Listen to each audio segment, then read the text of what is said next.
Então, muito boa tarde a todos, obrigado pela presença de vocês, né? Hoje é o nosso encontro de 7 de abril, né? Aproveitar, passar uma informação para vocês, a gente, previamente ao encontro, a gente estava fazendo uma reunião e a gente vai estar agora organizando de uma forma mais sistematizada as apresentações, né? Então, os pós-graduandos vão estar apresentando trabalhos, né, estudos que tenham relação com as suas temáticas, até por uma questão de aproximação, até daqueles que ainda não têm um vínculo específico conosco, ou simplesmente porque de repente querem entender um pouco melhor sobre determinado assunto. Então a gente vai estar organizando melhor esse rodiziamento, né, em relação aos temas. Tá? Então, provavelmente na próxima semana a gente já vai ter um calendário mais bem definido dos temas, dos alunos, né, dos pós-graduandos que vão estar aí apresentando seus respectivos trabalhos. Tá?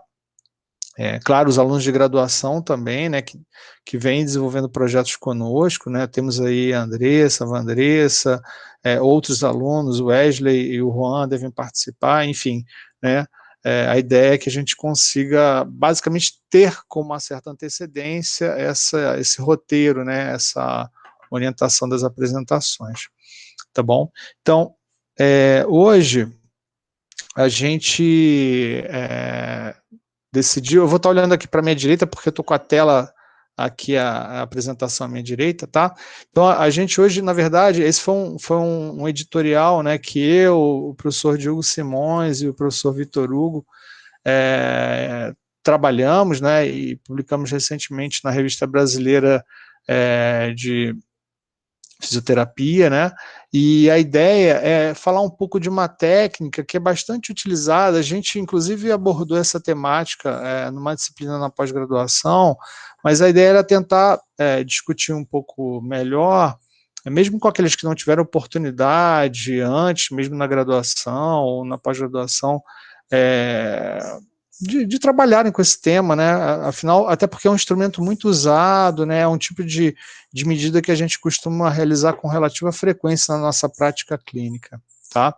Então, o trabalho em si, ele ainda está na versão de prova gráfica, né? Quer dizer, a versão final, a gente ainda não tem a informação ainda sobre o volume e o número, mas ele já está disponível, né, na página da revista. Então, caso vocês tenham interesse, esse material está disponível nesse link aqui gratuitamente, tá bom? E aí, Diogo, você também, como autor do trabalho, fica à vontade para me interromper ou fazer qualquer observação a esse respeito, tá bom?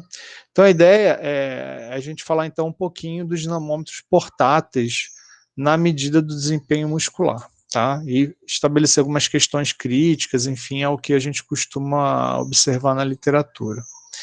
Bom, eu acho que isso é bem sabido, né? A questão da avaliação do desempenho muscular para nós, né? Independentemente do ponto de vista se estamos na clínica ou na prática desportiva, essa é uma informação muito importante, né? Até porque ela permite estabelecermos uma série de condutas, né? A questão do diagnóstico, né? Muito provavelmente todos vocês, de alguma forma, abordam, né, ou buscam entender como se dá o desempenho muscular, né? A gente mesmo com o André viu uma série de estudos mostrando, né, como se dá a questão do desempenho nos movimentos de abdução, rotação interna e externa de pacientes com lesão de ombro, tá, André? Depois, se quiser comentar alguma coisa, ou outro colega presente, se quiser comentar, fica à vontade, tá? A gente consegue, então, a partir dessas informações, avaliar, quer dizer, verificar se o paciente está melhorando ou não, né, quer dizer, se a conduta, enfim, que eu estou desenvolvendo com ele pode estar apontando para uma melhora ou não, né? Ela também nos permite ter uma perspectiva em termos de predição, né, de que forma talvez aquele paciente se comporte, né, ao longo do programa terapêutico, né? Sugere-se também que poderia se avaliar a questão de perda de massa muscular, né? Um ponto também bastante interessante. Se há necessidade ou não de usar algum dispositivo ou medidas compensatórias, e óbvio, né, acho que o que é mais evidente, né, auxiliar no plano de tratamento e avaliar a sua própria eficácia, né? Então são questões aí que normalmente estão intimamente relacionadas com o uso da ferramenta, né? Não sei se alguém quer abordar alguma outra questão, Diogo. Não, Marquinhos, tranquilo, segue firme. Alguém quer comentar alguma coisa, fiquem à vontade, tá? Ô Então, Marquinhos, pode falar, veio uma coisa que na minha cabeça, que foi o próprio trabalho da Luane, né? Então eu acho que boa parte da história dessa produção tem relação com o que foi coletado no trabalho da Luane, que foi exatamente as medidas aí de torque isométrico dos rotadores internos, né? De rotação interna, no complexo do ombro. Então acho que a partir daí a gente começou a pensar mesmo em coisas que estavam fora de padrão, principalmente na literatura, né, e nisso com discussão com outros colegas, né, Marcos, sobre valores preditivos e valores normativos de força muscular, como que os estudos lidam com isso. Então a gente teve como pensamento base isso para poder desenvolver. Se concorda comigo nesse ponto aí. Acho que esse é um ponto bastante crítico que a gente vê nas publicações. Até fazendo um comentário, Vitória, não sei se é que eu não estou vendo a Vitória aqui, mas a gente tem, né, o André Luiz é médico também. Na medicina, André, não sei se eu fico me perguntando, talvez mais na neuro, reumato, ortopedia, essa questão da avaliação de força seja mais crítica, né?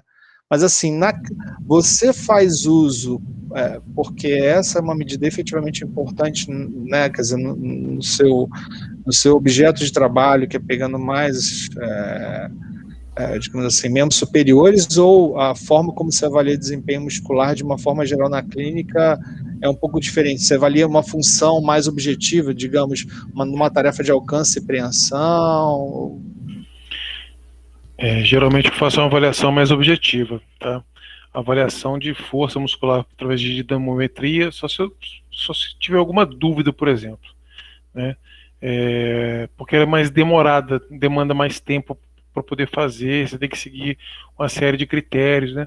Mas eu uso em alguns pacientes para acompanhar a evolução deles, né? Eu sempre comparo o paciente antes do tratamento e depois do tratamento, tá? Mas eu não faço rotineiramente não, porque a gente por uma questão de tempo mesmo disponível, falta de tempo disponível, né? Ela é mais demorada. Entendi. Não, eu quis comentar porque, né, tem profissionais de educação física, tem você que é médico, a Vitória também está fazendo medicina, né, fisioterapeutas, enfim, então, né, pode ser que tenha uma abordagem seja um pouco diferente, né, dependendo como você comentou, da rotina, das necessidades dentro da própria prática clínica. Na educação física, acho que, né, a gente até conversou um pouco sobre isso, né, acho que conversei um pouco com isso com o Bruno, Fernanda, não é, a gente normalmente não aplica esse tipo de avaliação, né? Quiserem comentar, Fernanda? Bruno, quer comentar? Não é muito usual, não, né? Assim, a gente não costuma fazer, até porque isso não é passado nem para a gente durante a graduação. A gente aprende isso muito mais, assim, estudando por conta própria, ou fazendo algum tipo de curso, né, e tal, do que é passado para a gente de como fazer na graduação. Senão, pelo menos eu não tive isso. Também não. Concordo com o Bruno. E na área assim que eu atuo, né, que é mais ligada à licenciatura, aí então não se aproxima nada disso. Não, é até interessante, porque de repente você poderia, na questão da licenciatura, ter uma perspectiva sobre o desenvolvimento, né, a questão de maturação da criança, né, poderia ter alguma relação.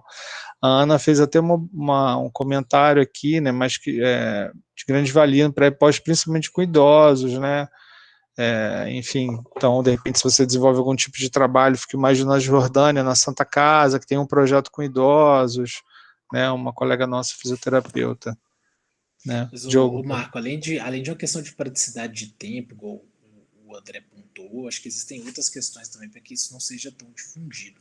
Eu acho que ainda questões relacionadas ao próprio custo de alguns equipamentos faz com que isso não seja uma prática muito constante e até mesmo uma falta de hábito de quantificarmos esses procedimentos, né? Então, talvez assim, esse processo de quantificação ele vai trazer benefícios para a gente efetivamente entender o quanto que a gente está melhorando aquele desempenho daquele paciente. A gente perde um pouco de subjetividade e ganha mais em objetividade nesse tipo de tratamento. Só que realmente ele vai demandar um tempo maior, uma preparação maior, uma estrutura um pouco mais presente, mas que seja, eu, pelo menos enquanto fisioterapeuta, eu acho que é extremamente desejável entender de forma quantitativa, né, bem direta e bem objetiva, o que o paciente pode estar apresentando de diferenças na geração de torque entre grupos musculares, equilíbrio muscular, enfim, acho que tem muita coisa para ser discutida nisso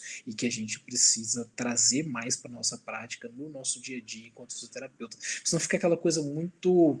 Eu notei a melhora do paciente, mas eu não sei essa melhora, beleza, eu sei dizer onde ela está, mas melhora de quanto? O que foi? Posso quantificar com função? Posso também, sem problema. Vamos quantificar com função, que eu acho que isso é importante também. Mas em alguns aspectos, essa avaliação objetiva ela faz falta. E assim, ainda é um instrumento caro, né? Ainda é um instrumento relativamente caro, né? Pode falar, Rafael, fica à vontade.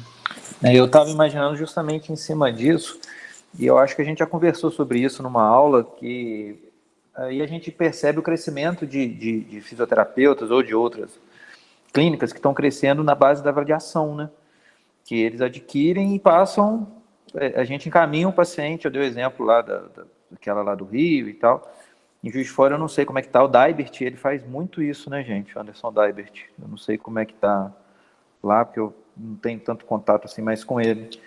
Mas tem crescido muito com relação a isso, essa parte de avaliação, justamente pelo custo. A pessoa fica, a gente encaminha, eles avaliam e retornam, como acontece na medicina. Vamos supor, tem que fazer uma eletroneuromiografia para ver. Nem todo neuro tem, ele encaminha, a gente vai lá, faz e traz o resultado. Eu acho que passando por aí fica bem servido para a gente, né? Vamos ver se a gente vai evoluir para esse sentido também, né?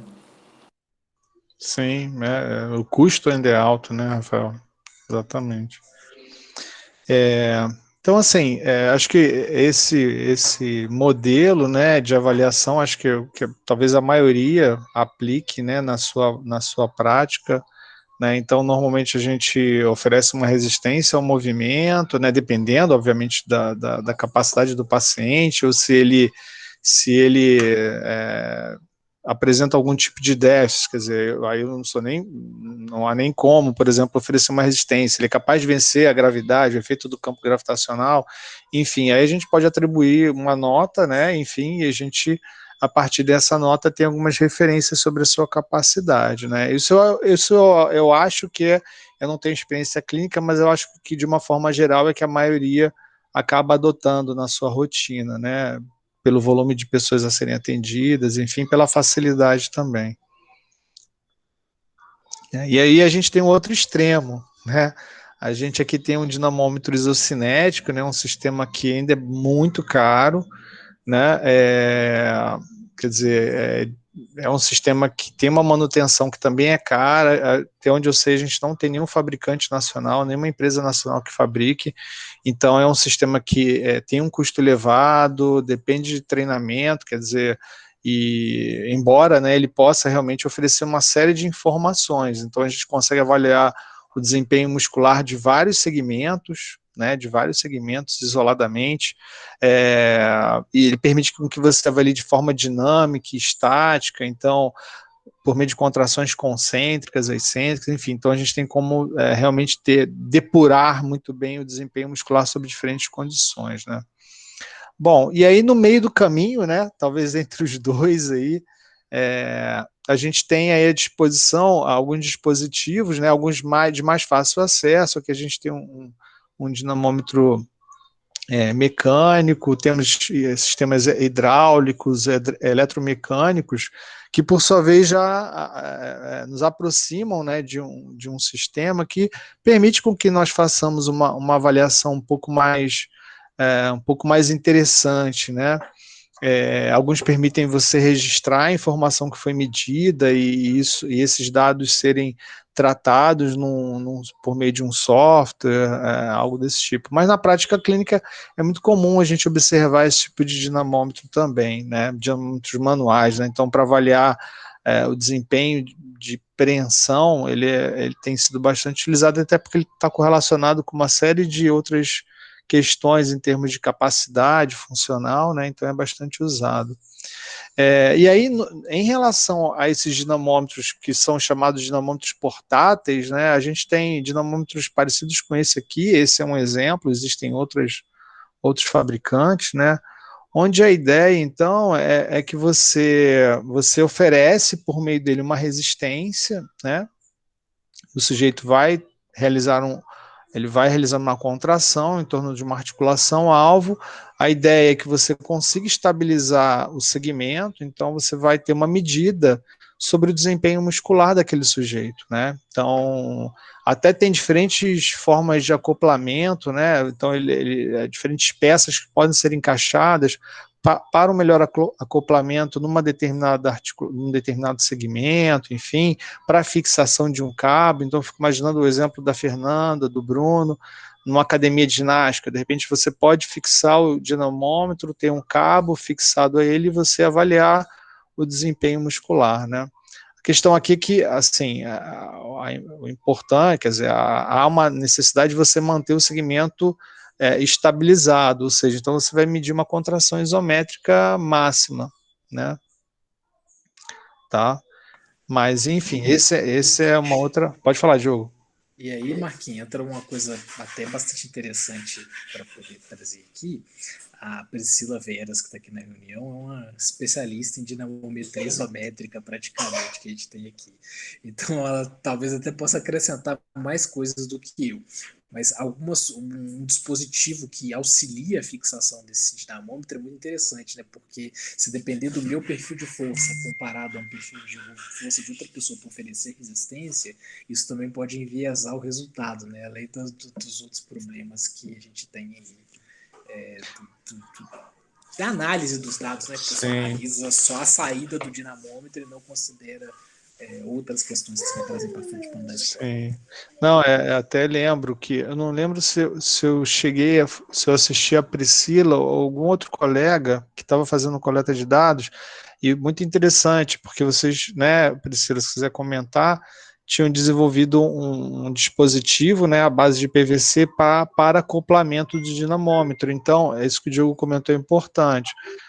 De repente, o sujeito vai fazer um movimento, né? Quer dizer, ele é solicitado a fazer uma contração da musculatura abdutora. Se eu não aplicar uma força adequada aqui, pode ser que eu não resista a esse movimento, né? Então, você tem um dispositivo que permita estabilizar, né? Faz bastante sentido. Quer comentar, Priscila? Fica à vontade. Marco, vou comentar que a gente, na nossa coleta do mestrado, a gente teve muita dificuldade na estabilização do dinamômetro, né? Então, primeiro a gente utilizou aquelas faixas que não são viáveis, assim, na prática, elas desprendem, e estudando a gente viu um dispositivo de PVC que a gente utilizou acoplando, né, o microfit, esse dinamômetro, e depois, para o Lafayette, a gente desenvolveu, através de uma impressora 3D, esse acoplamento também com cano de PVC. Porque quando a gente pega, principalmente a força pico, né, de torque do quadríceps, em atletas fica muito inviável você fazer na mão. Assim, não sei se vocês já tiveram a oportunidade de fazer essa avaliação. Então, a gente está desenvolvendo, né, Diogo, um trabalho agora de um dinamômetro comparando o dinamômetro de compressão e o de tração, porque a gente começou a ver na prática algumas diferenças nessa questão de estabilização. Atleta normalmente é fraquinho, né, Priscila? Deve ser fácil segurar a Nossa, perna. bem forte. Assim, não consigo nem imaginar, porque dependendo, né, da modalidade, enfim, do porte físico do sujeito, realmente fica bastante complicado e até em termos de uma coisa interessante também, qual a capacidade nominal, né, do próprio transdutor, né, porque de repente ele tem uma capacidade para 1000 newtons, mas aí você aplica num ponto que ele chega ao limite. A Reni está até comentando. A Priscila pergunta se você tem uma foto desse acoplamento. Depois, se você quiser compartilhar aqui, eu fecho a minha apresentação, se você quiser colocar a apresentação, tá? Que eu realmente não tenho. Eu mando para vocês depois, qualquer coisa eu mando agora para o Diogo. Ele. Tá, se quiser mandar, ou mesmo se você quiser compartilhar, não sei se você está no computador, mas depois que você quiser mostrar, fica à vontade. Eu interrompo a minha apresentação e você compartilha a sua tela, tá bom? Tá bom, tá bom. Eu vou achar aqui e depois eu mando aqui, tá bom? Tá. Diogo falou aí, mas o Diogo estava com o áudio fechado. Nem percebi, eu fechei aqui. Eu falei que conforme for, você vai seguindo, assim que ela mandasse, se ela não Tá. conseguir, eu compartilho aqui. Tá bom, não você tem me fala. Problema, não. E tá essa ideia dessa comparação de dinamômetros de tração com pressão, a Priscila teve, exatamente para a gente ver relacionadas à própria reprodutibilidade dos dados, questões de consistência de replicar esses dinamômetros. A gente esperaria que talvez fosse próximo, né? Mas os dispositivos mecânicos acoplados são completamente distintos, né? As questões mecânicas são distintas. Então, para você testar uma instalação, você vai ter um outro segmento ali que vai ter que transmitir a força. Então, a gente vai ter que ver como que isso funciona. E aí a Priscila estava com essa ideia e desenvolveu um projeto para começar as coletas, que teve aprovação recente. Ela vai fazer com o pessoal lá do ambulatório mesmo. Legal. Ela é especialista do dinamômetro aqui pra gente. Não, é assim, é um instrumento que é muito interessante, né? Porque ele, né, quer dizer, ele permite, quer dizer, se você consegue fazer um bom uso dele, você não tem necessidade, quer dizer, claro, o dinamômetro isocinético, sem dúvida nenhuma, né, oferece uma série de vantagens pelo fato de você poder fazer avaliação dinâmica, mas esse é um instrumento muito poderoso, né? O Marquinhos, a foto tá aqui, você quer tá, que eu vou interromper a apresentação aqui, aí você compartilha. Certo. O que a Priscila me mandou aqui, não sei se já... peraí. Não tô conseguindo, deixa eu ver se eu consigo agora.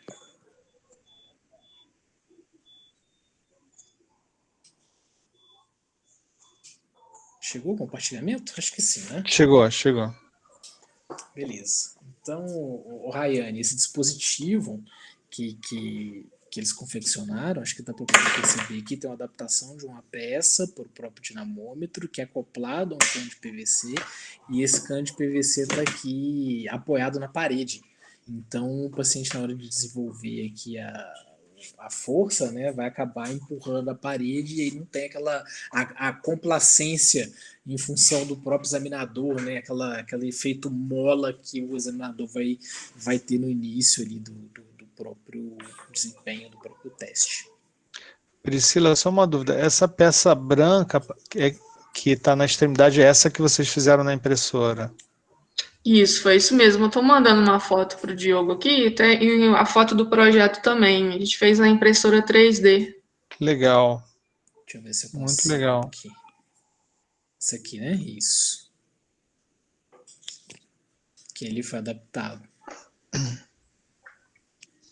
Beleza? Vou sair aqui do compartilhamento para você voltar.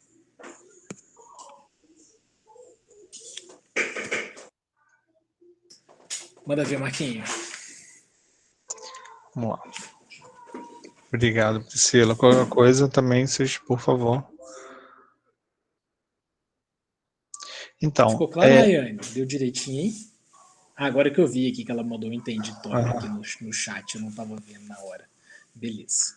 Desculpa, Marquinhos. Não, tranquilo. Então, assim, da mesma forma, né, naquela imagem para os membros inferiores, e o tipo de acoplamento para a mão muda bastante, né? A Priscila tinha comentado uma outra marca também, né, de transdutor desse tipo. Então, acho que existem algumas marcas, né, hoje concebidas e disponíveis no mercado, e a ideia, reparem, né, aqui um exemplo do que se faz na prática. Então, o próprio avaliador, ele segura, né, o dinamômetro, né, diferentemente do que foi proposto pela Priscila, né, de você fazer o uso de um dispositivo que permite estabilizar, né, preservar melhor, né, um controle do movimento. Então, isso, sem dúvida nenhuma, torna a medida muito mais apropriada, né, muito mais confiável. Né. Aqui um exemplo também de algumas aplicações que são feitas, né. Então, por exemplo, aqui está sendo avaliada a abdução de quadril. Então, nesse caso aqui, foi feito uso de uma fita, né, que passa exatamente sobre o dinamômetro. Foi até um relato que a Priscila fez ainda há pouco, né, comentando que eles não observaram um bom controle, né, sobre o dinamômetro usando esse tipo de material. Aqui, o rapaz, né, simulando o que seria o efeito do tubo de PVC, né.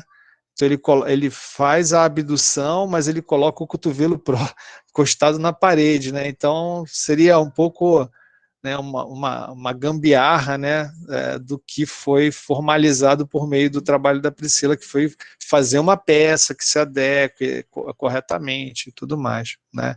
Então aqui a pessoa está segurando, né? Então esse é um problema que foi relatado importante, dependendo, né, da característica do meu paciente, né, do meu aluno, do meu voluntário, realmente vai ser bastante difícil a gente controlar ou limitar a presença de movimento durante esse tipo de avaliação.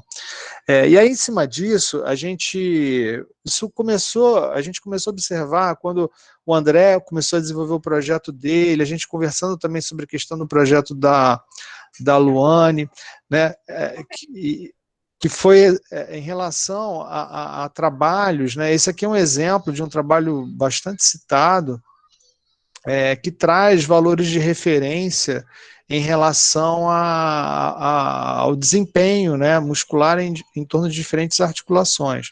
Então aqui eles têm, por exemplo, na flexão do quadril, o quanto de força em quilograma foi medida, né, usando esse tipo de dinamômetro, para extensão do quadril, abdução, adução e por aí vai, né. Então é um artigo bastante citado e que tem esses valores teóricos aí como referência, né. E a gente percebeu que assim, uma série de trabalhos trazem esse tipo de informação, o que é importante, né, do ponto de vista na clínica, porque eu posso pegar esses valores, dependendo da minha população que eu esteja avaliando, acompanhando, esses valores de referência podem nos ajudar a compreender de como aquele paciente ele está se comportando, né. Mais recentemente a gente também viu esse trabalho, né, que avalia o desempenho muscular também numa faixa etária de 5 a 15 anos de idade. Então ele mostra o desempenho muscular. Aqui eu peguei só a tabela é bem grande, eu só peguei aqui a abdução, né, a de ombro, né. Então no lado dominante, no lado não dominante, né, dos sujeitos que foram avaliados sexo masculino e feminino. Então a gente tem aqui a média e intervalo de confiança, né, para o desempenho muscular na abdução de ombro. Nesse artigo eles mostram lá a postura adotada também, enfim, né. Então assim, são informações que a princípio, sem dúvida nenhuma, são relevantes. Só que assim, a gente começou a discutir, acho que um primeiro aspecto é o que efetivamente a gente está avaliando, né. E a pergunta que a gente faz, normalmente a gente fala, a gente está avaliando a força muscular, mas será que a gente está avaliando a força muscular efetivamente? O que a gente expõe no editorial, e assim, o desdobramento dessa discussão, é que na verdade a gente não está avaliando força muscular, né. Aí a pergunta que talvez vocês se façam, ou façam para mim, mas então, estou avaliando o quê, né? Do ponto de vista conceitual, o que a gente está avaliando, ou melhor, força muscular efetivamente, né, e se ela é possível, a gente até consegue medir, tá? Mas a força que o músculo efetivamente está gerando, o que a gente tem hoje de estudos, né, tem alguns trabalhos em modelo animal, a gente faz uso de sensores ou transdutores que são aplicados, por exemplo, na junção miotendínea de um músculo-alvo, né? Então, é um procedimento que costuma ser invasivo, né? Esse é um procedimento bastante comum, então você faz uso de um dispositivo que, inclusive, a gente encontra nesses dinamômetros, chamado strain gauge, ou seja, é um dispositivo que deforma, né, ele vai ter uma variação de resistência, e aí você vai ter um sinal elétrico correspondente a essas variações. Então, você aplica isso numa região de interesse do músculo para avaliar a força ou a tensão muscular. A gente pode utilizar modelos, né? A Jéssica, mais à frente, vai apresentar o projeto dela, que discute a questão do desenvolvimento de torque em torno da articulação do ombro, e a partir de alguns modelos você também consegue estimar, né, o quanto de força efetivamente os músculos estão fazendo. Aqui é uma medida direta, né? No entanto, a gente tem aí uma tentativa mais recente, né, nesses últimos anos, de tentar estabelecer uma associação entre a pressão intramuscular, né, e algumas propriedades atribuídas a partir de ultrassom de imagem, né, enfim, são informações que estão sendo investigadas para ver se a gente consegue também estabelecer um correlato com a força muscular. Então, a ideia, na verdade, é tentar tornar a técnica ela, o menos invasiva possível, tá? Então, são, enfim, tentativas aí que vêm sendo discutidas. Mas aí a grande pergunta que fica, então a gente não está medindo força, a gente está medindo o quê? Né? Todo mundo deve conhecer essa imagem aqui, né? A gente sempre gosta de replicar essa imagem nas aulas na graduação. Isso aqui é o Arquimedes, né? Então, pensando num conceito que a gente sempre discute em biomecânica, né, ou na cinesiologia, em outras disciplinas correlatas, né, que é a ideia de você compreender o sistema musculoesquelético a partir de um sistema de alavancas, né? Então, nesse caso, quando a gente trabalha com um diagrama, né, diagrama de corpo livre, normalmente o que a gente avalia para tentar entender o quanto de força muscular ou de tensão muscular está sendo desenvolvida. Então, digamos aqui, temos um exemplo clássico, né, que aparece em grande parte dos livros. Então, o bíceps braquial, ele é sempre serve muito bem como exemplo. Então, a gente tem aqui um controle, né, sobre a função do cotovelo. A ideia é que, então, digamos, tenhamos aqui um controle ou por meio de uma contração isométrica, né? E aí a gente tem algumas forças atuando aqui, né? Tem o peso referente ao livro que eu estou sustentando, o peso referente ao meu segmento que eu também estou sustentando, e a partir de informações referentes às distâncias perpendiculares, né, dessas forças que atuam sobre a articulação, a gente consegue então estimar, né, o quanto de força seria necessária para que esse músculo, né, ou ele e o braquial, por exemplo, a gente pode fazer análise também em separado, quanto de força seria necessário para manter essa articulação, né, posicionada nesse ângulo de 90 graus, né, a partir dessas forças que estão atuando. Então, o que a medida em si ela nos oferece, né? Normalmente, quando a gente vai observar naqueles dois casos, naqueles dois trabalhos, percebam que eles só informam um dado de força, né? E reparem que para que a gente possa ter uma estimativa de desempenho efetivo, uma informação que a gente não observa em muitos trabalhos, né, é a questão da distância aplicada, né? Essa distância e essa força, né, o produto dessas duas informações juntas, define aquilo que nós chamamos de torque ou momento de força. Então, eu tenho uma força que é aplicada a partir de uma distância perpendicular, e essas duas informações juntas vão me dar a ideia, né, quer dizer, a informação a respeito de quanto eu tenho de capacidade de produção de giro numa articulação, ou de momento, ou de torque numa articulação. Tá? Diogo, quer fazer algum destaque? Não? Se alguém quiser comentar alguma coisa. Bom, e aí, onde é que isso... Como que isso se aproxima da nossa medida, né? Então, eu vou trazer 2 exemplos de avaliação do desempenho muscular. Então, imaginemos o seguinte. Eu vou avaliar esse sujeito aqui, um paciente lá do André, né, de ombro, né? Eu posicionei o meu dinamômetro aqui, tá? Posicionei meu dinamômetro aqui. E aí, digamos que eu peço para ele realizar uma contração voluntária máxima. E digamos que eu seja suficientemente forte aqui para impedir que o movimento aconteça. Mas digamos que eu faça isso numa avaliação. Eu fiz uma medida agora. E aí a pergunta que eu faço a vocês, e se eu fizer isso aqui e pedir para ele repetir o teste? O que eu vou medir? Será que eu vou medir a mesma coisa? Essa é uma primeira pergunta, né? Bom, isto posto, né, vamos para uma segunda situação. Então, uma primeira é alterando a localização do dinamômetro.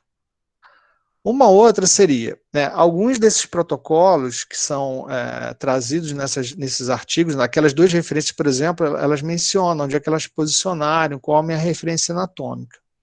Aí, digamos o seguinte, que nós temos esses 2 sujeitos aqui, né, esses 2 sujeitos. E digamos que eles tenham o mesmo desempenho muscular no ombro, eles têm o mesmo desempenho muscular. Só que reparem, né, eu vou aplicar no mesmo ponto, né, então digamos que eu defini lá a interlinha articular do punho, interlinha articular do punho. Mas percebam que a distância que eu cubro em relação ao ombro aqui e a distância que eu cubro em relação ao ombro aqui, essas distâncias são diferentes.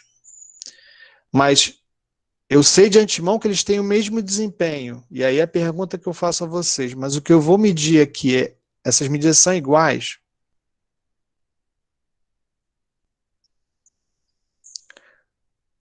Pois é, aí, Ana, é aí que a gente vai chegar. Vamos ver o que a gente vai provavelmente encontrar, né? Porque são 2 situações, né? A questão de você ter um protocolo, isso é um ponto importante, você vai ter um protocolo de onde você aplica, né?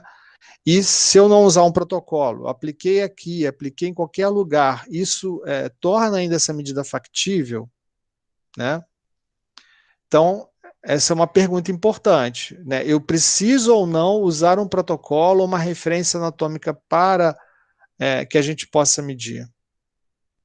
Diogo quer fazer um comentário? Alguém quer fazer algum comentário? Não? Se eu comentar, eu vou dar spoiler. Tá bom. Então, vamos lá. Então, olha só, numa primeira situação, né, onde a gente vai estar, então, avaliando o desempenho ou o torque em torno da articulação do ombro, né, então eu vou estar avaliando exatamente nessa articulação, reparem, eu tenho que oferecer uma resistência, capaz de impedir que esse sujeito produza movimento nessa articulação, né? Então, uma vez que a gente, esses protocolos, né, ou melhor, o instrumento, ele permite com que nós avaliemos, sejamos capazes de avaliar o desempenho a partir de uma contração isométrica máxima, percebam o seguinte, que se eu coloco o meu dinamômetro aqui, né, para avaliar o torque nessa articulação, eu estou aplicando uma determinada distância e vou ter que aplicar uma determinada força para resistir a esse movimento, né? O complicador é que se nós mudamos a nossa posição, o que deve acontecer é que a gente vai precisar aplicar uma força menor. E aí que entra, digamos assim, uma questão um pouco mais delicada no uso desse instrumento. Porque o que efetivamente o dinamômetro mede? O dinamômetro mede a minha força resistível, a força que eu estou aplicando sobre ele.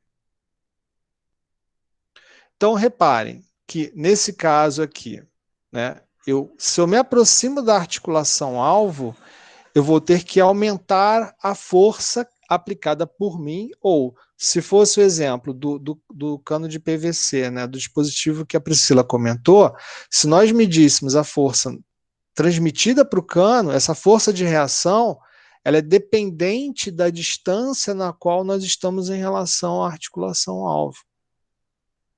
Né? Ou seja, né, nesse caso, se eu resolvo, digamos, avaliar o meu paciente num dia aqui, num outro dia eu avalio o meu paciente aqui, eu estou avaliando em pontos completamente distintos, estou medindo coisas completamente diferentes. Né?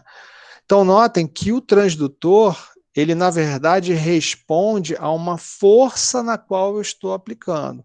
Se ele tentar realizar um movimento e eu empurro, é claro que ele vai medir uma força maior do que aquela comparado a uma contração isométrica, ou se, por exemplo, se eu não conseguir vencer a tentativa de movimento que ele venha a realizar. Né? Então, para efeitos de medida, né, quer dizer, um aspecto importante que já foi mencionado por vocês na estabilização do segmento, ou seja, eu aplico o dinamômetro e eu preciso garantir que o dinamômetro esteja fixo, ou seja, que não haja movimento em torno da articulação-alvo. Diogo, quer fazer um comentário?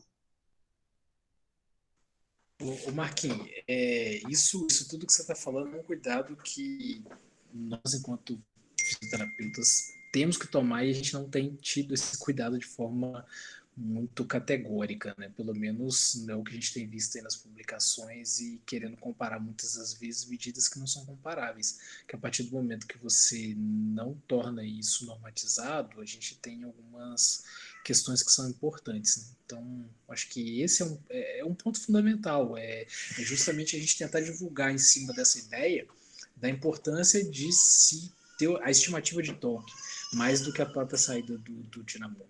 Acho que isso que você está trazendo para a gente talvez seria fundamental para a nossa prática e que a gente precisa ter maior, ser mais fiel a esse tipo de medida. Acho que seria isso mais importante para a gente.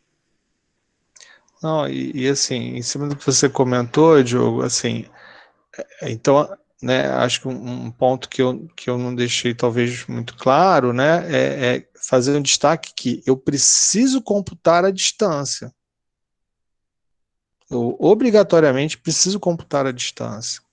Então, assim, eu acho que ficou claro. Ou então eu já estou tão enviesado no texto que a gente Não, é porque porque assim, uma pergunta que a gente faz, o padrão ouro qual é para avaliação de desempenho muscular? Qual o padrão ouro? De desempenho, não estou falando de força, tá? Estou falando de desempenho. Qual o padrão ouro que a gente tem hoje? Que custa pouco. Que custa pouco. Barato, né? O isocinético, professor. Isocinético, é o isocinético. Aí, olha só, o isocinético vai nos oferecer uma medida de torque, que pode ser dinâmico, né, ou não. Se eu pego somente essa medida, que pode ser feita a partir de diferentes distâncias, e aí a gente faz uma crítica importante, aquele trabalho que fez com crianças, né, e adolescentes, variando bastante a faixa etária. Imagina, mesmo que eu tenha como referência um ponto anatômico, que seja o mesmo que eu usei na criança de 5, de 6, ou no adolescente de 15 anos, a distância que eu adoto é completamente diferente. Embora, né, a gente já possa de antemão prever que o desempenho muscular de uma criança de 5 anos vai ser realmente menor do que, né, um adolescente de 15 anos. Mas a questão, o que eu estou medindo representa isso, Ana, exatamente, o tamanho vai variar completamente. O tamanho vai variar completamente, né? Completamente. Em especial, né, Marquinhos? Porque a intenção, acho que, do trabalho era criar dados normativos. E exatamente. aí você está criando dados normativos com estrutura, com unidades distintas, né? Exatamente. É laranja com banana, não faz sentido. É laranja com banana, exatamente. E aí, imagina, se eu só pego essa medida e considero isso aqui como verdadeiro, sem considerar a distância, eu não preciso, então, de um dinamômetro isocinético. Qual o sentido faria, então, de eu gastar, sei lá, meio milhão de reais aí para comprar um dinamômetro isocinético? Né? Porque Exatamente. Como é um sistema que mede a força de reação aplicada, ele não é uma medida de... Tem outros desdobramentos aqui que a gente poderia atribuir. Então, por exemplo, a questão do desempenho muscular, que varia conforme eu vario o ângulo, né? O próprio peso do segmento, que aqui a gente não está considerando, ou seja, se eu avaliar o desempenho aqui e aqui, eu vou ter coisas diferentes, né? Mas aí fica para um outro momento, né? Para uma outra discussão. Mas aqui, reparem, o que a gente vai estar medindo, que o meu leitor, o meu reloginho aqui vai mostrar, são coisas discrepantes. Tá? Nesse exemplo. E aí, se a gente for lá também para o caso, e aí, esse é um ponto importante, né? Antes, esqueci de mencionar, voltando para aquele artigo, reparem o seguinte, quando a gente avalia torque de quadril, na posição neutra, que é mais ou menos aqui, pegando de um sujeito, de um adulto, né, a gente teria aqui em torno de 240 Newton-metro, tá? Então, seria o torque no quadril para a musculatura abdutora. Na medida que eu caminho para um movimento de abdução, meu comprimento diminui e meu desempenho cai. Então, aqui a gente está em torno de 240, tá? Para esse mesmo sujeito, se eu avalio, por exemplo, o torque na extensão ou na flexão plantar, né, com o joelho em extensão, eu tenho aqui algo em torno de talvez 170, 180, por aí, né? Ou seja, pelo menos o que a gente tem de valor de referência nesse caso aqui seria um desempenho muscular maior na abdução do quadril do que na flexão plantar, considerando os ângulos ótimos, né? E aí, quando a gente vai para aquela tabela, reparem o seguinte, aqui, ó, se eu vou para a flexão plantar, ele encontrou uma força de 28 kg, 28 kg força, né, flexão plantar. Quando ele vai para a abdução do quadril, ele encontrou quase 1/3 daquele valor. Por que será que ele encontrou na flexão plantar um desempenho muito maior do que na abdução do quadril? Por que será? Tamanho do braço de alavanca. Tamanho do braço de alavanca. Né? No pé, pegando no tornozelo, ele vai ter uma distância curtinha. Então, o avaliador, por ter um braço de alavanca menor, como o Bruno mencionou, vai ter que imprimir uma força contrária muito grande para ele poder reagir a esse movimento. Diferentemente do quadril. Do quadril aqui, eu não lembro exatamente, mas eu acho que fica imediatamente, o próximo à articulação do quadril, imediatamente acima. Então ele tem um braço de alavanca muito maior. Então a força aplicada, a força contrária, exatamente, Ana. Quanto mais próximo, mais força você vai ter que aplicar para reagir à tentativa de movimento. Então, o que a gente pode observar? Esses valores normativos, de uma forma geral, eles não funcionam muito bem. Mesmo que ele lhes dê dados relativos às referências, né, anatômicas, porque que provavelmente pode acontecer que a população, né, eu não lembro aqui a origem do trabalho, mas digamos, se eu pegar lá uma população escandinava, né, por exemplo, que as pessoas têm, em média, têm uma estatura superior à nossa, a gente vai ter um problema, né, mesmo que elas tenham um desempenho muscular similar ao nosso. Né. E aí a questão, né, afinal, só para a gente poder fechar, aquele exemplo que eu comentei com vocês, né? Então, se nós pegássemos dois sujeitos com o mesmo desempenho muscular, né, que vão gerar torque no ombro, na abdução, aqui, e eu coloquei no mesmo ponto anatômico que eu coloquei no outro sujeito, o que provavelmente eu vou medir nesse sujeito aqui? O que a gente deve medir nele? Eles têm o mesmo desempenho muscular, né? O que eu vou avaliar em termos de torque aqui no ombro, quando ele tentar realizar o movimento? Se eu aplicar no mesmo ponto, provavelmente o que a gente vai avaliar é algo menor, porque o meu braço de alavanca aqui é maior.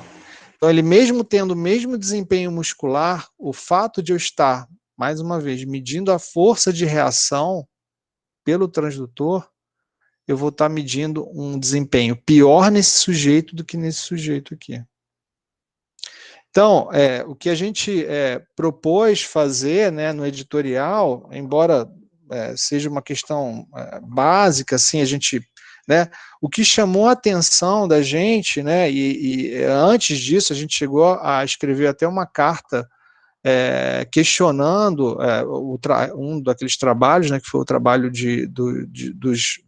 das crianças, dos adolescentes, levantando esse tema, porque, assim, embora seja um conceito que a gente discuta na graduação, na pós-graduação a gente aplique, a gente percebe que assim como esses trabalhos que trazem valores normativos, existem muitos outros trabalhos com a mesma proposta. E aí a pergunta é, se a gente usa esses dados na clínica, ou, né, na nossa prática, será que esses dados são realmente confiáveis?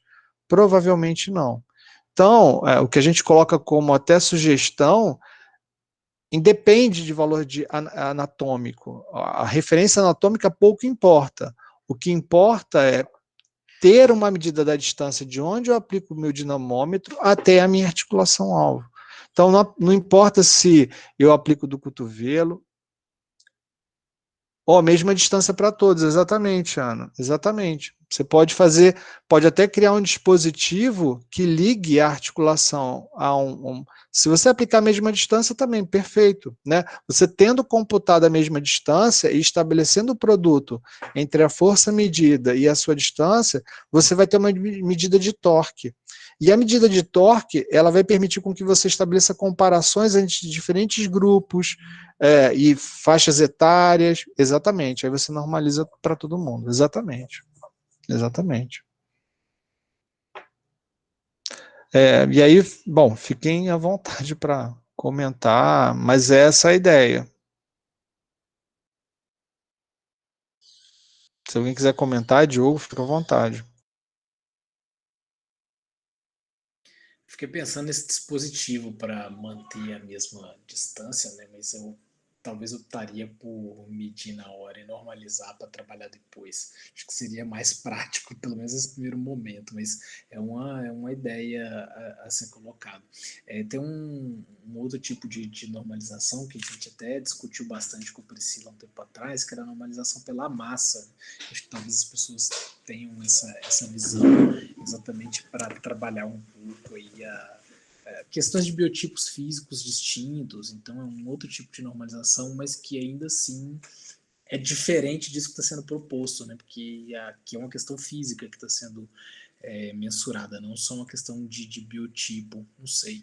A Priscila que estudou mais a respeito disso, daí se tiver alguma coisa, Priscila, você fica à vontade, mas eu não lembro de muita coisa do que a gente discutiu nesse sentido, né?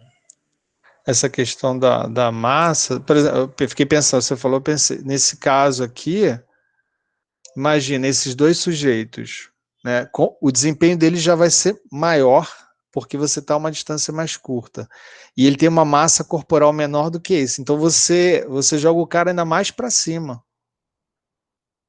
você distancia ele ainda muito mais. Isso se você não usar nenhum tipo de normalização, né? Verdade. Verdade. Gustavo fez uma pergunta, né, em relação à angulação. Pois é, Gustavo, a questão da angulação é interessante que, na medida do possível, você... claro, depende, né? Depende das condições, mas assim, você tem uma curva torque-ângulo que vai definir uma região onde você tem o maior desempenho. Então, em condições ótimas, seria interessante você ter uma avaliação, né, ao longo de todo o arco de movimento, em 3, sei lá, estou dando um exemplo, tá? Em 3 diferentes ângulos, mas aí por todas aquelas considerações que vocês já fizeram previamente, né, que na rotina isso ficaria muito complicado. Agora, é óbvio que se eu medir o desempenho dele aqui, medir o desempenho dele aqui, eu vou ter coisas muito diferentes. Por exemplo, aqui, eu lido com a gravidade de uma forma muito diferente daqui em relação ao membro superior. E o meu desempenho muscular na abdução, aqui, ele é muito maior do que aqui. Aqui a minha capacidade, né, André, nos pacientes, O desempenho muscular normalmente o desempenho é avaliado em que ângulo? Ou não tem um padrão? Para força, para o que a gente chama de força, né? Não tem um padrão, não. Se você faz a medida, você sempre tem que estipular um padrão, uma angulação padrão. Porque se você trabalha, por exemplo, com um membro muito junto do tronco, você está avaliando mais manguito rotador do que deltoide, pelo posicionamento da musculatura. Se você faz uma avaliação idêntica ao que mostra no desenho, que é o membro já com uma abdução de 90 graus, você está avaliando mais deltoide que manguito. A gente sabe que, na verdade, os grupos musculares atuam em conjunto durante a elevação completa. Então, não existe um padrão pré-determinado. Né? O ideal seria realmente ter uma avaliação usando um sistema isocinético, né, André? Que aí é o padrão ouro, né? Que você teria o torque dinâmico, né? Não, é claro, assim, quando eu faço medidas aqui na clínica, eu coloco eu estabeleço um ângulo padrão aí, para comparar o desempenho desse paciente hoje, ou então ontem, né, sei lá, uns meses atrás, com o desempenho dele atualmente, sempre seguindo a mesma angulação, a mesma distância. Entendi. Porque senão não dá para comparar um dado com o outro, fica impossível. Entendi. Mas você fala um ângulo de interesse com base no quadro clínico do paciente. Eu digo assim, para cada paciente talvez um ângulo diferente, né? Sim. Entendi. Para cada paciente um ângulo diferente, entendeu? E geralmente, assim, como eu atendo muito paciente que tem síndrome do impacto, a medida em abdução completa, ela geralmente produz mais dor, o paciente refere mais dor. Quando eu faço uma medida com essa abdução de 90 graus, o paciente tem mais dor. E isso atrapalha a avaliação também. Correto. Então, eu costumo usar uma medida de ângulo menor, por exemplo. Tá? Perfeito. Em torno de 30 graus só de abdução. Perfeito. Não, e assim, é interessante porque tem essa questão do desempenho muscular, né, relacionado ao que tem a questão do quadro que você está comentando, André, e às vezes, por exemplo, naquelas primeiras medidas em relação ao quadril, né, dependendo da posição, o sujeito já vai ter que se opor ao efeito do peso do próprio segmento. Então, você pensando no quadril, né, quer dizer, que membro inferior todo como uma grande resistência, quer dizer, para ele vai ter que brigar já com o peso do próprio segmento, né? Mais a resistência que você está aplicando. Mas eu acho que, assim, pelo menos uma coisa que a gente percebe, que embora existam algumas sugestões em termos de referências anatômicas, na verdade, pouco importa. Importa que, na verdade, que você tenha uma distância que você permita, e independentemente, pode ser que um sujeito eu coloque aqui, no outro aqui, tanto faz. A questão é que eu tenho que obrigatoriamente registrar a distância, né? Então, isso é fiz a avaliação, né? Ana, porque muitas vezes utilizamos os pontos anatômicos e acabamos não nos atentando. Exatamente, Ana, exatamente. Então, Ana, por exemplo, digamos que você fez com um paciente, você colocou, sei lá, próximo ao cotovelo, aí você mediu. Aí daqui a, sei lá, 2 meses você decidiu reavaliar esse paciente. Você não lembra se foi o cotovelo. Sei lá, aí você resolve colocar no punho. Se você medir a distância, você, né, quer dizer, a princípio você salva o seu dado, porque você está medindo o torque, ou seja, é a força de resistência em relação à distância, para você avaliar, entendeu? Então, é claro, se eu avalio esse sujeito, não tomo a distância e comparo ele com ele mesmo, sem problema nenhum, óbvio, aí não tem problema nenhum. O problema é que se eu não faço o cômputo da distância, eu não consigo comparar, por exemplo, uma articulação com outra, não consigo comparar grupos, né? Então, se a gente tem uma medida de torque efetivamente, né, que aí é o cômputo da força aplicada e da distância, vocês conseguem inclusive avaliar o desempenho entre articulações. E aí, no caso de uma normalização por massa corporal, faria mais sentido, né, ou normalização por uma outra variável qualquer que vocês considerassem oportuna, né? Porque se só medir a força aplicada, como é a força de reação e ela varia, né? Então, por isso que a gente toma um pouco de cuidado quando a gente tem usado muita expressão desempenho muscular, né? Desempenho por quê? Porque é para produzir a rotação. A força propriamente dita, a gente não. Eu posso tentar, a partir dessas informações, estimar a força que o músculo desenvolve, né? Se eu tomar essas distâncias, entender um pouco da arquitetura muscular, a gente tem dados na literatura de tensão específica, enfim, aí eu consigo mais ou menos definir, né, ou estimar quanto de força muscular eu consigo gerar, né? E aí eu acho que essa informação vai ficar mais evidente, mais claro com a apresentação da Jéssica, quando ela apresentar o OpenSim, né, que aí é uma abordagem que ela está aplicando com dados de torque e eletromiografia de músculos, né, de cintura escapular e ombro. Multiplicando a força, sangue, braço abaixo. Então, Priscila, eu não entendi. Se o pico de torque, mas pegando outros dados, se eu estou entendendo, seria para computar com o peso do segmento, é isso? Ô, Marcos, a gente vê na literatura, na questão do pico do torque ser multiplicado pela força, a aceleração da gravidade e o braço da alavanca. A questão das normalizações ali, para achar, né, o pico de torque. Você acha interessante utilizar essa aceleração da gravidade ou não? Então, eu não entendi, Priscila, tem que ver o que efetivamente eles querem estabelecer ou corrigir com esses produtos ou razões, eu não entendi exatamente.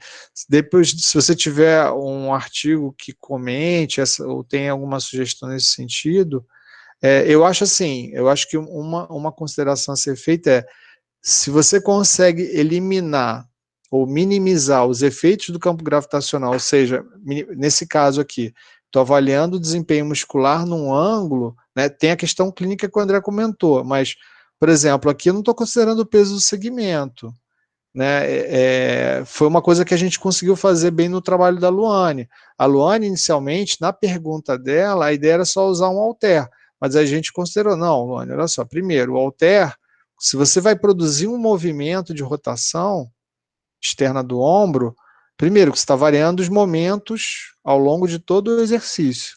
Segundo, você não está considerando o peso do segmento, você tem que adicionar isso ao seu modelo. A distância tem que ser adicionada, ou seja, a gente pode dar uma olhada depois, Priscila, se você tiver esse material, para a gente olhar com calma, mas aí tem que ver exatamente o que eles estão propondo para você medir. Agora, eu acredito o seguinte, né? Diogo, tá, beleza, Priscila. Vai ser legal, porque é um tema que a gente tem, quer dizer, a gente trouxe essa abordagem, que foi até o que a gente comentou no caso da Ana. Se você mede isso aqui e tem essa medida, isso aqui já te garante se apropriar de uma informação que a princípio é suficientemente robusta. Ah, não peguei o peso do segmento. Ok, é um dado importante? Seria um dado importante. Mas se você consegue, digamos, sei lá, minimizar o efeito da gravidade sobre o segmento e medir, tomando a distância, independentemente de onde você aplique, você já tem uma informação que vai te dar muito mais lastro aí para comparações ou para medidas que você tem interesse em fazer, entendeu?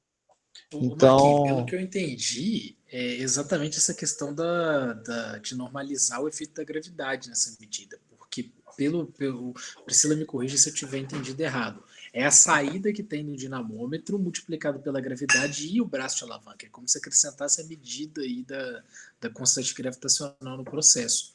Então, eu acredito que tenha mais nesse sentido. E até esse questionamento que a Priscila colocou é algo que a gente sempre vem conversando, né, Priscila? Principalmente pelo estudo do dinamômetro que ela quer desenvolver lá no Hospital Universitário, para a gente poder padronizar essas medidas e tocar isso adiante. E claro que esse estudo ainda vai chegar em vocês, só não chegou ainda porque está na fase preliminar. Mas legal. Pode preparar que vai chegar. Não, acho que... Quem levantou a mão? Ô, Bruno, pode falar. Foi, Bruno. Não, referente a essa dúvida da Priscila, mas aí então, faria sentido fazer essa medida contando com a força da gravidade, né, com a aceleração da gravidade, com o membro, por exemplo, no movimento de abdução em adução, porque vai ser completamente diferente a gravidade agindo com o braço aduzido do que completamente Sim. abduzido. Sim. Então, uma pergunta. Sim, sim. É diferente. Agora a gente tem que tentar entender um pouco melhor como que isso vai ser entrado aí na computação do torque, né? Por enquanto, assim, simplificando, um modelo simplificado, bastaria ter a distância, igual o Marquinhos colocou aí, distância por cento articular, para que a gente pudesse ter valores normativos para uma mesma posição.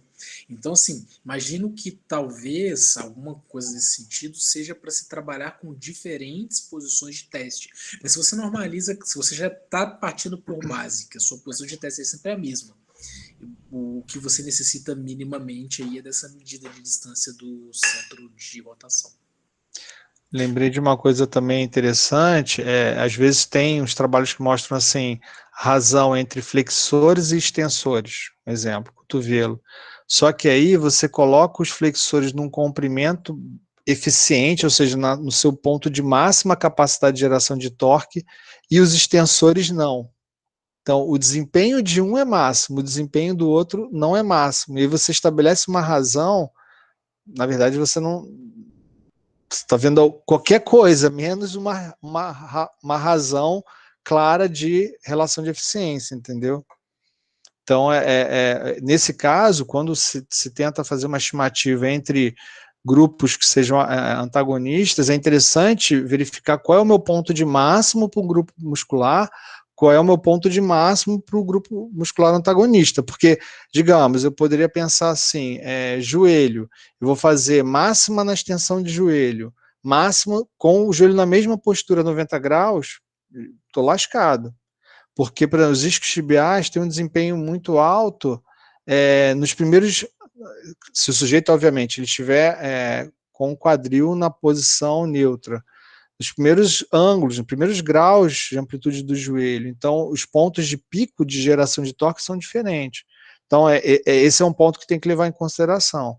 Então, a questão da gravidade. Eu digo assim, né, se a coisa for, se houver uma necessidade de sistematizar de uma forma mais apurada, aí é uma consideração que a gente adotou no caso da Luane, né?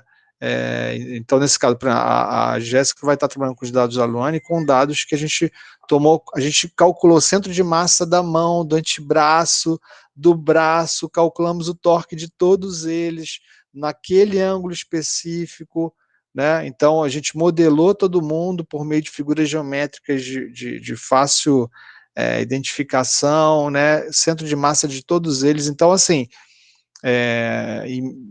então houve um cuidado nesse sentido, né? Então, mas claro, foi o que a gente comentou, se você já tem essa distância, essa medida, isso do ponto de vista da sua prática já é, então a sugestão da Ana, eu posso aplicar a mesma distância para todas as articulações, sem problema nenhum. Se eu faço uso de um dispositivo como a Priscila mencionou, né, no caso a ideia do tubo de PVC ou algum outro dispositivo similar, isso não vai me ajudar muito, né, vai me ajudar muito, porque aí eu consigo, né, quer dizer, não vou ter que fazer tanta força para me opor àquele movimento, e aí cai naquela problemática lá que o Diogo comentou no início da nossa discussão. Diogo?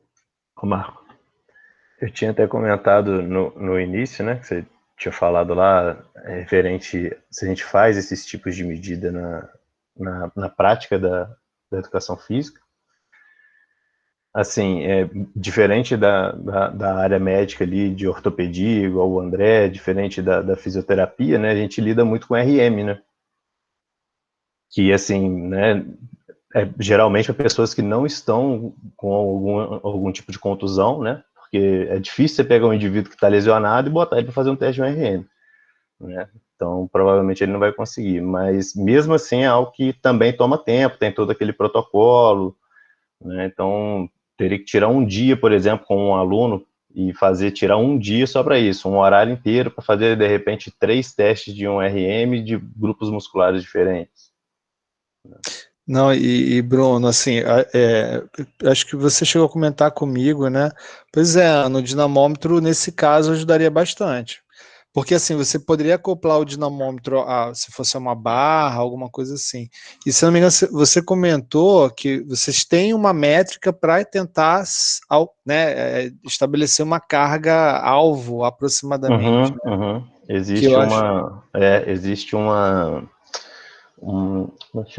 fórmula, é uma formulazinha que você faz você coloca uma carga estimada ali para 10 repetições, né, e pede para o indivíduo fazer o máximo. E quando ele fizer o máximo, a gente pega aquele número aquela quielagem que ele fez com o número de repetições que era para 10, provavelmente vai passar de 10, e multiplica por um determinado número lá, que aí dá um número aproximado do RM dele. Aí fica mais fácil, a gente não precisa fazer tantos testes assim para acertar. É porque foi até um comentário que a Ana fez agora. Eu, por exemplo, se eu tivesse que aplicar um teste de um RM, eu passaria uma semana com isso, porque eu ia errar muito. Eu não tenho experiência nenhuma. Né? Então, assim, é algo difícil. Se for assim, eu acho que, sei lá, 10 quilos, eu acho. Eu ia ficar no acho mesmo, porque eu não ia nem Com contar pessoas nada. que treinam pesado, isso já é mais fácil de fazer, né? Você fala, ó, quando você pega mais ou menos fazer 10 repetições no agachamento, morrendo, né? Ele vai falar uma carga ali bem próxima do justo, que aí a gente já consegue direto jogar na fórmula e tentar acertar ali na segunda tentativa, por exemplo. Uhum. A Ana falou que poderiam ser somente 3 vezes no máximo, e não sei se tem alguma coisa nesse... Pois é, mas porque normalmente, né, como se trabalha com essas repetições para determinar o programa de treinamento, então acaba se usando um número maior de repetições, né? Mas não é usual, não, a gente não costuma fazer isso, não, porque além de ter que fazer, né, senão vai ter que fazer para cada exercício, né, para cada agrupamento, e aí leva um tempo absurdo, e a pessoa está querendo treinar, né, não está querendo ficar fazendo teste. O dinamômetro aí para agilizar o processo.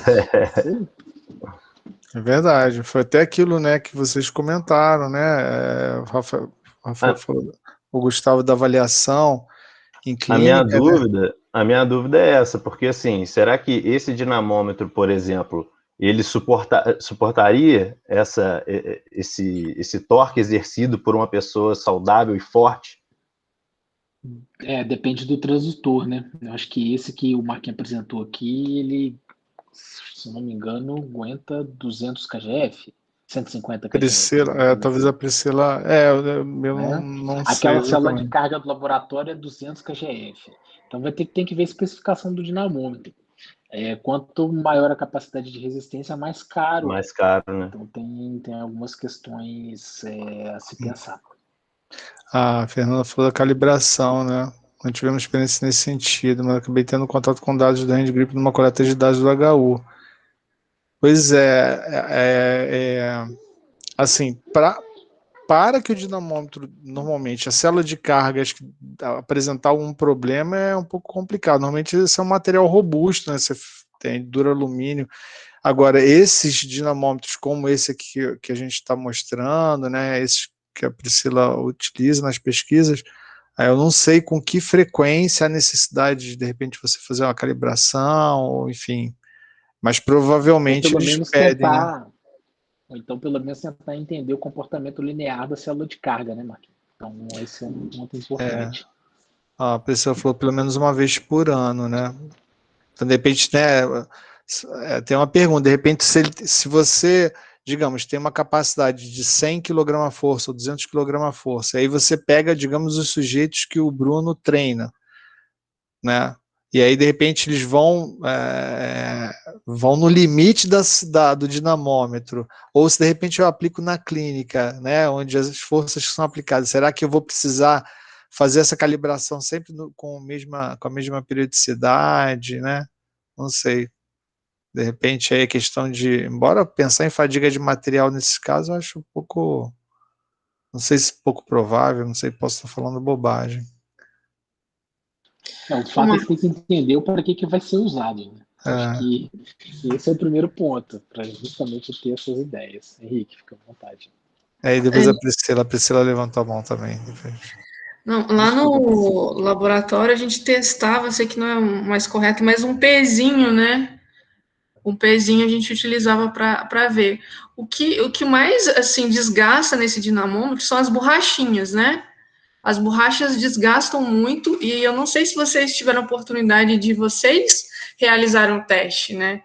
Então, às vezes, por exemplo, no quadríceps que a gente avalia, às vezes ele dói quando você faz o teste, né? Isso já gera um incômodo e às vezes eles não fazem a força máxima, né, que tem que fazer ali. Fica a superfície acolchoada, né, Priscila? Lá falha, fica duro e o sujeito não gera força. Henrique? Boa tarde, pessoal. Parabéns, Marquinhos, pela apresentação. Esse assunto também bem interessante, né? Obrigado, Henrique. Obrigado. A gente resolveu escrever isso, a gente estava muito indignado na época com esse artigo aí da pessoal da Revista Brasileira, e a gente achou que tinha que chamar a atenção. E foi legal porque a gente fez a proposta e eles aceitaram imediatamente, assim. Então acho que havia até um desconforto por parte talvez, não sei, por parte do próprio corpo editorial com relação a essa. A gente tinha mencionado isso numa carta, a gente falou, não, a gente precisava chamar a atenção para isso, porque é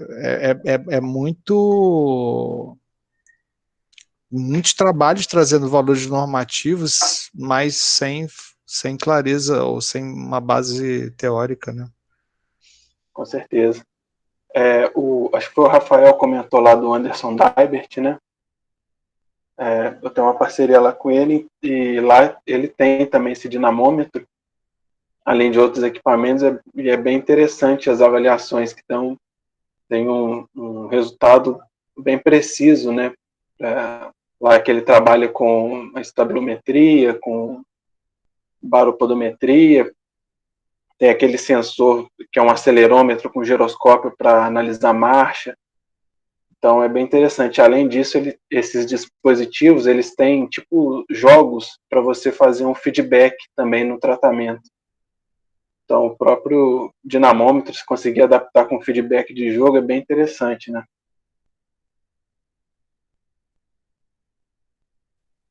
Pois é até né, esse dispositivo de você poder, né, se tivesse uma comunicação com uma interface, né, que tem para eletromiografia de superfície, né, tem para outros, o próprio exemplo do Wii, né, tem o professor Alexandre lá de Valadares, né, a gente estava comentando uma vez que ele usava esse tipo de dispositivo, é bem legal. Verdade.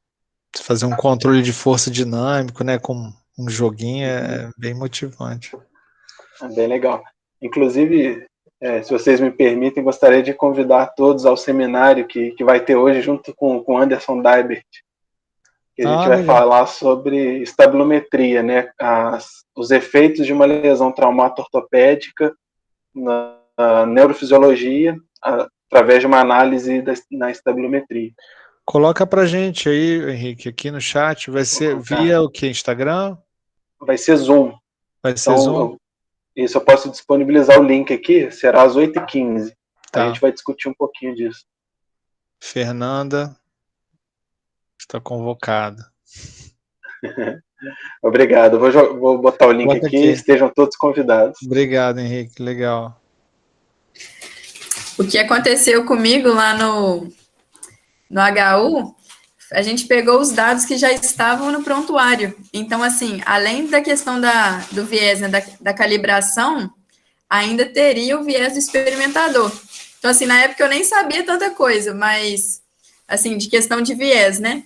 Mas a gente nem pegou esses dados do hand grip, não, que os dados estavam discrepantes. Então, assim, era uma criança, estava muito diferente, estava assim, na cara que estava errado, mesmo sem ter conhecimento, eu consegui perceber e não peguei. Tive uma experiência ruim aí, mas aprendizado para a gente mesmo fazer as coisas, né? Que na gente a gente confia. Não, trabalhar com dado de prontuário sempre é muito difícil. É muito difícil. Se tiver avaliação objetiva, é complicado. Tem que passar de um aperto mesmo. Mas, aproveitar, o Henrique compartilhou o link do Zoom, né? Obrigado, Henrique.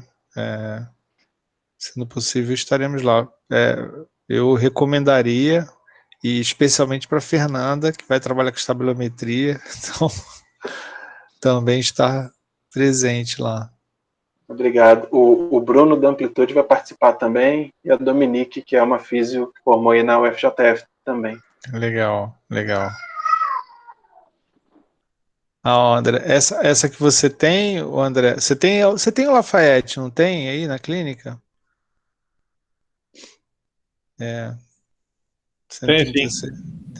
Perfeito. Aí tem os acoplamentos. Priscila, eu lembro que eu acho que o Diogo chegou a mostrar para a gente as almofadinhas, a gente até pensou, vamos cortar esse negócio e colar uma outra, mas ele ficou um pouco apreensivo em relação à questão de garantia lá. Aí ele falou, eu lembro que acho que era bem caro, eu acho, para mandar para fazer a troca. Aí eu falei, então vamos, a gente mesmo faz aí. Mas acho que ele ficou um pouco apreensivo. Eu tinha acabado de chegar, acho que ele não curtiu muita ideia, não. Que eu sou meio... O FRJ, né, muita gambiarra, né? Então a gente está acostumado a corta tudo, faz emenda, fita durex. Raiz, né, Marquinhos? Raiz. Meio MacGyver, né? Tem que ser. Ana, o seminário é às 8h15, 20h15, né, Henrique? Isso, 8h15, através desse link do Zoom. Tá, perfeito.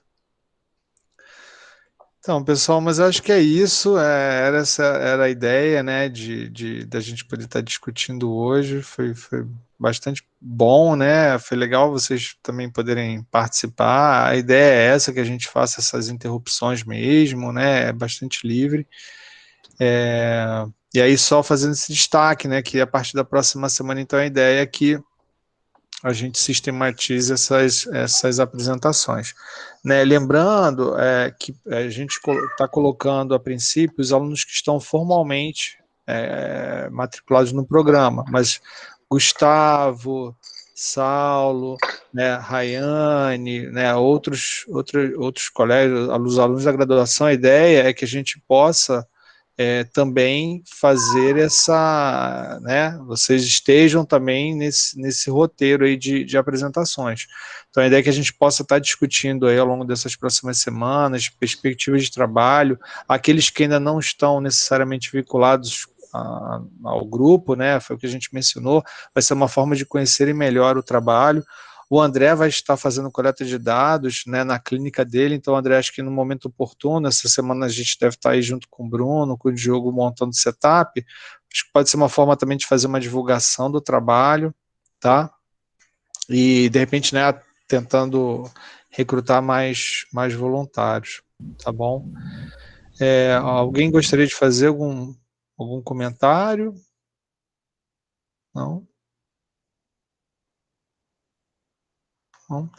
Então, acho que chegamos ao final, né, do nosso encontro. A gente tem conseguido respeitar, né, o nosso horário, o limite de 1h30, então isso é bom porque nos dá uma perspectiva de programação.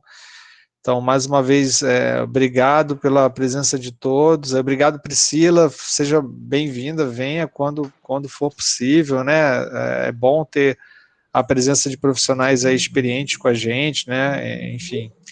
Então, a Priscila foi chamada assim, dinamômetro, ela não posso não tem dinamômetro, Priscila. A gente que agradece, obrigado a todos. Priscila. Tá, obrigado a todos. Obrigado pelo convite, 8 horas a gente se encontra lá. Perfeito, obrigado, Vitória também. Tá, obrigado a todos aí pela presença. Então, um abraço a todos, então, tenham um ótimo complemento de semana.